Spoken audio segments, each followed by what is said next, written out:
Кезекті бізде 2019 жылғы Kia Optima көлігі. 2019 2.4 передний привод 106 мың ғана миль шақырылым жүрген, серебристый цветте.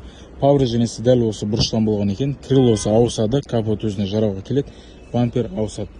Ина фарасы тоже сынған екен. Остырамыз. Так, бағасы не бар? 800 мың теңгеден басталып тұр. 11-ші лот номер. 2 миллион жобасында қатысып көре беріңіздер бұған. Серебристый цветімен. Ішкі салондарында айырбаг атылған екен бұда енді рульде. Так, ювелирный салон, механический сиденье. Ішкі салондары осындай. Бұл енді үлкен монитормен жүреді. Драйв мод режимі қарастырылған. Удержание полосы, датчик БСМ бар көлікте. Так, мына жер өте тар екен, машиналардың арасын тығызып орналастырған. Артжақтары таза, мына жерде тамповать ететін жерлері бар екен. Так, көлігіміз мына осындай. Қызықтырған ағалар, бұрын қалдыра беріңіздер. Кешке Құдай қаласа қатысып отырып көреміз.